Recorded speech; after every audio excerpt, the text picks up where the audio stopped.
Halo, jumpa lagi di channel Pued Education. Di video kali ini, saya akan fokus membahas tentang salah satu jenis dynamic programming bernama Knapsack. Tonton sampai habis videonya ya.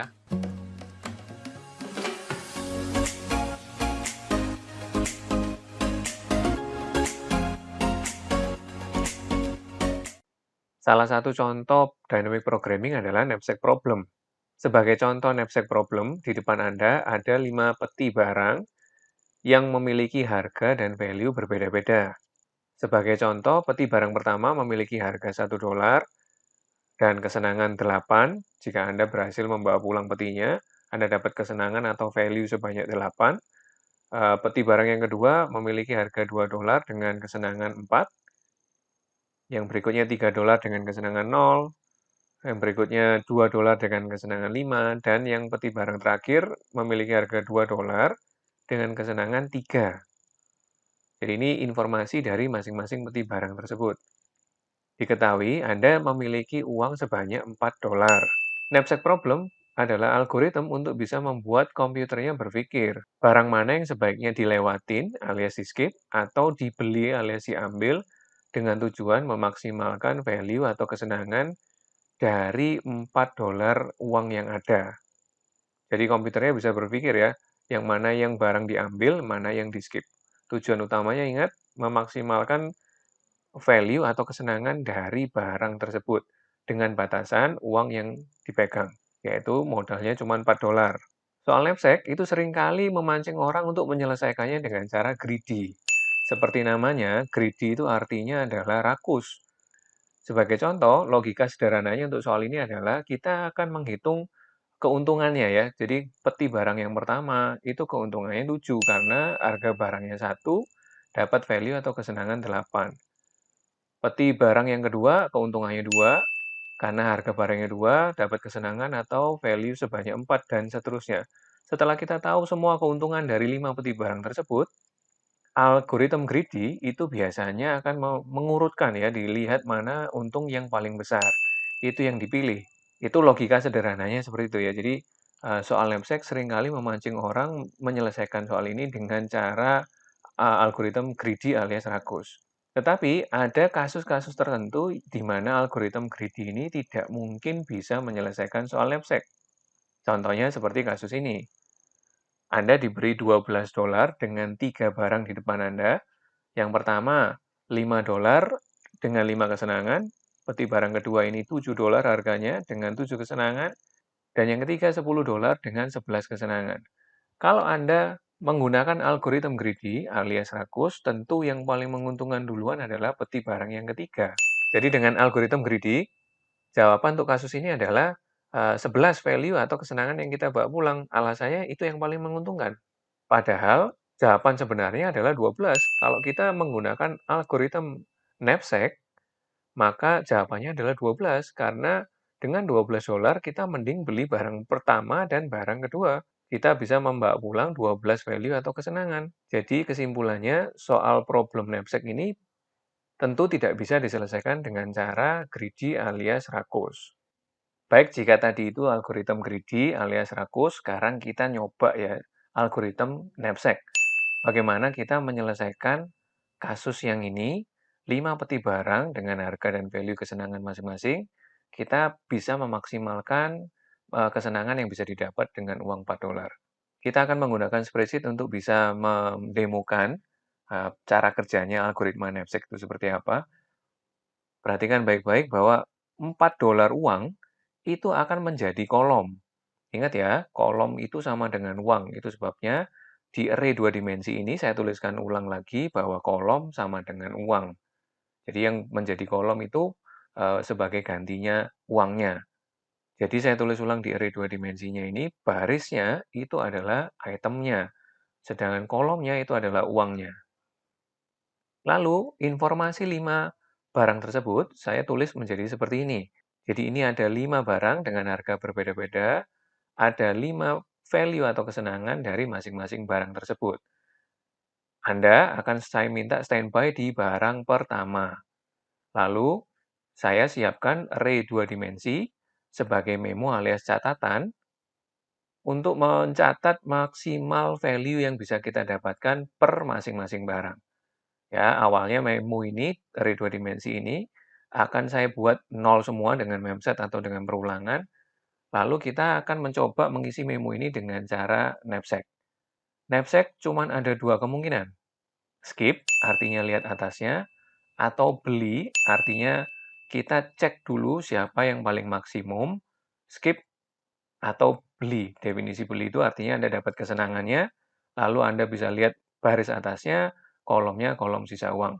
Untuk lebih jelasnya, kita lihat satu persatu cara mengisi memo atau catatan dengan cara algoritma knapsack. Anda saya minta standby di barang pertama. Kita mulai mengisi barang pertama, baris pertama ya, karena barang sama dengan item, dengan kolom 0. Ingat, kolom sama dengan uang. Kolom 0 itu artinya saya tidak punya uang. Memang uangnya sudah diketahui awalnya $4, tapi kolom 0 ini kita kan mau nyoba satu persatu mengisi catatan memonya ini ya. Kolom 0 itu artinya saya tidak punya uang. Kalau tidak punya uang, tentu saya tidak bisa beli barang pertama ini, karena harga barangnya $1. Kalau tidak punya uang, tidak bisa beli barang tersebut, satu-satunya opsi yang ada adalah skip. Skip itu artinya lihat atasnya kuning. Jadi atasnya saat ini ya, saat ini kuning itu atasnya adalah 0, maka dia tetap 0. Seperti ini kira-kira. Kalau sudah, kita geser sekarang, kita mengisi kolom pertama masih di baris yang pertama, alias barang pertama ya. Kolom pertama artinya uang saya 1. Kalau uang saya 1, saya tentu bisa beli barang ini. Nah, kalau Anda bisa beli, jangan buru-buru beli, tapi cek dulu maksimal mana, skip. Skip itu artinya lihat atasnya kuning itu 0, ini saya ganti dulu dengan 0. Terus kalau beli, saya dapat kesenangan 8, karena barang pertama itu 8, jadi ini saya ganti dulu, semuanya 8. Lalu Anda lihat sisa uangnya. Sisa uangnya adalah bukan diambil dari kolom 4, ya, maksudnya uangmu 4 gitu ya, lalu dibelikan barang ini, bukan, tapi diambil dari kolom 1, yaitu uangmu 1. Jadi uang 1 dikurangin dengan barangnya harganya 1, sisa uang yang menjadi 0. Seperti ini.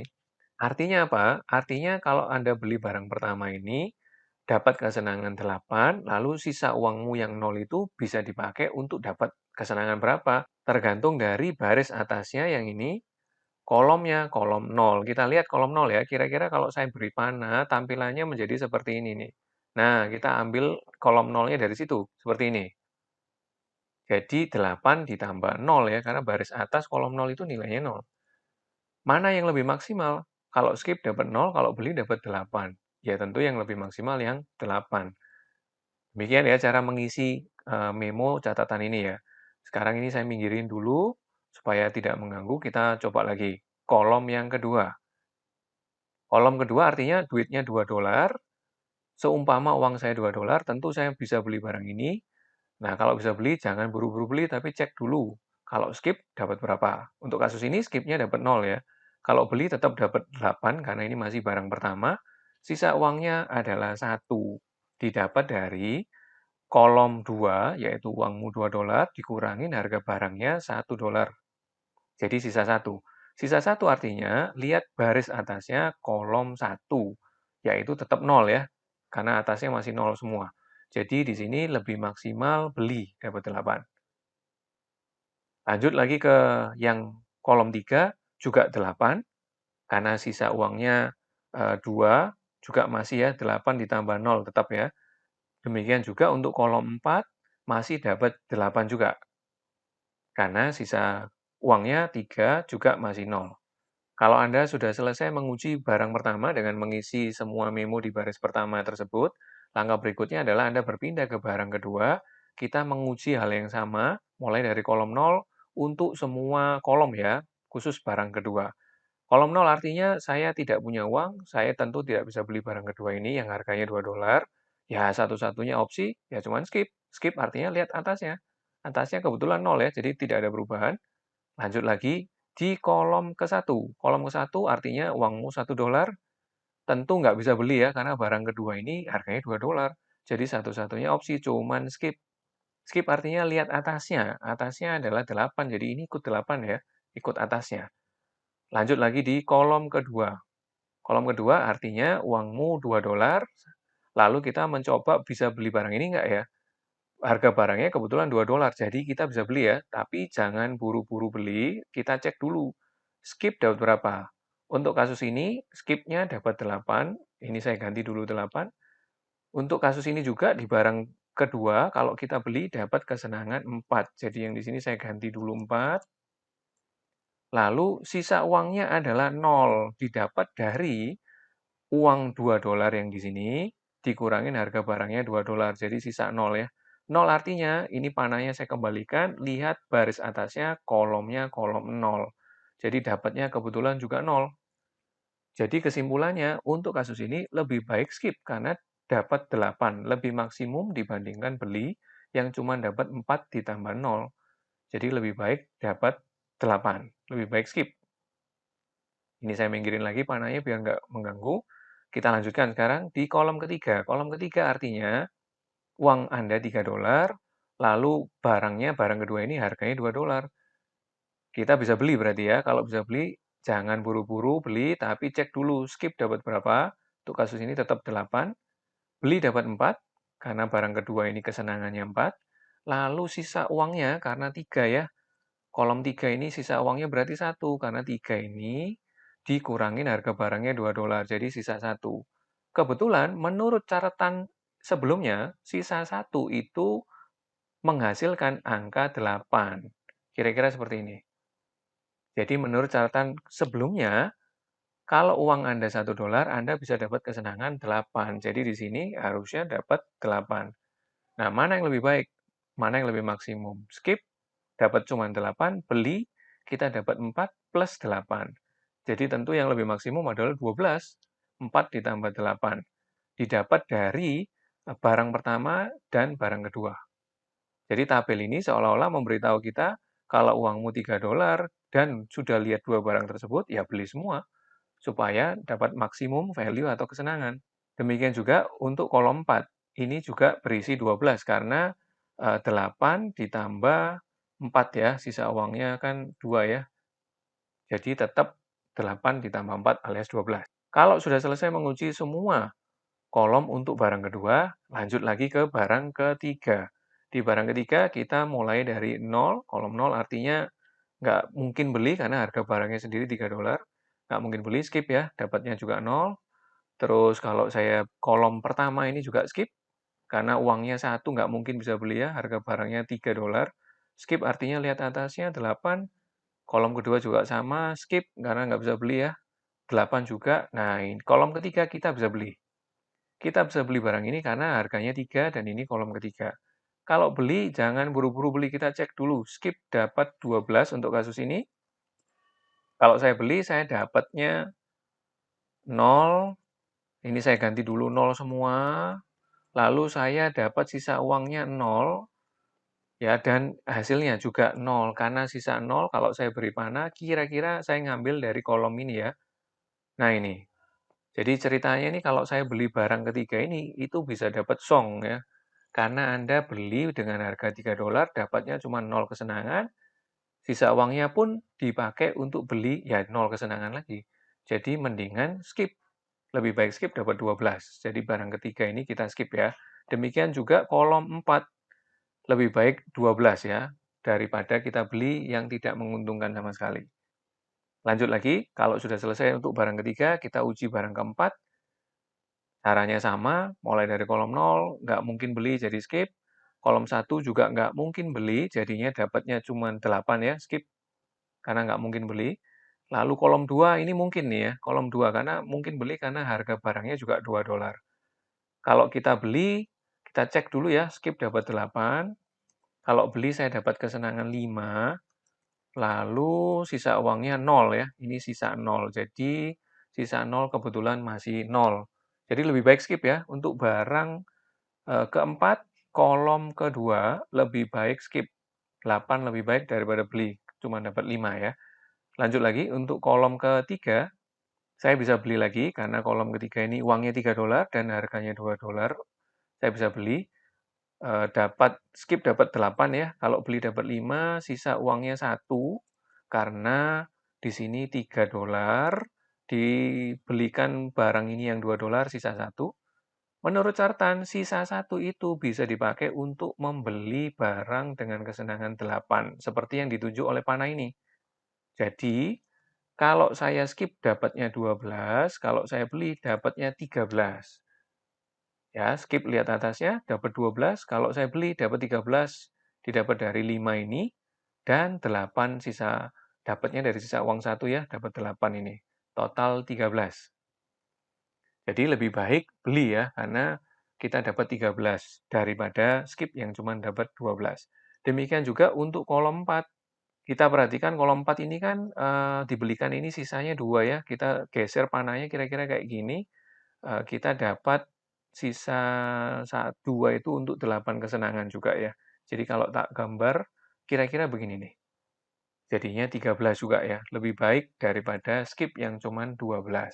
Lanjut lagi, yang terakhir, di baris kelima, mulai dari kolom ke-0, skip nggak bisa beli karena harga barangnya 2, nggak bisa. Kolom 1 juga sama, skip, dapat 8 ya. Kolom 2, nah ini bisa beli nih. Kalau kita bisa beli, kita cek dulu ya. Skip dapatnya 8, saya tulis dulu.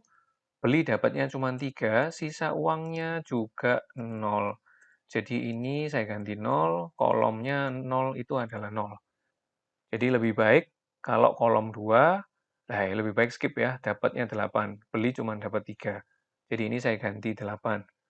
Lanjut lagi, kolom yang ketiga, yang panah ini saya minggirin dulu biar tidak mengganggu dulu. Kolom 3 itu artinya saya bisa beli, tapi hati-hati, skip dapatnya 13. Kalau beli dapat 3, sisa uangnya 1 ya. 1 itu menurut catatan sebelumnya, ini kalau saya beri panah dapatnya 8. Jadi masih kurang bagus ya. Mendingan skip dapat 13 dibandingkan beli yang dapatnya cuma 11. Jadi di sini mending skip ya, dapat 13. Demikian juga kolom 4 ini juga sama, harusnya skip juga ya, dapat 13 dibanding 11. Jadi itu tadi cara mengisi array 2 dimensinya yang jadi catatan untuk knapsack. Dari sini kita tahu bahwa angkanya tidak mungkin mengecil ya. Semakin membesar atau paling tidak sama dengan sebelumnya. Jadi tidak mungkin mengecil. Yang menarik, baris 5 kolom 4 inilah letak jawabannya. Jadi kalau saya warnain berbeda, baris 5 kolom 4 itu yang ini, di sinilah jawabannya. 5 barang dengan harga demikian dan value demikian, maksimal value yang bisa kita bawa pulang dengan uang modal $4 adalah 13 kesenangan yang terletak di baris 5 kolom 4. Jadi itu tadi cara algoritma knapsack bekerja. Jika video ini bermanfaat buat Anda, bantu kami untuk terus berkembang dengan cara subscribe, like, share, dan komen di bawah video ini. Salam Puide!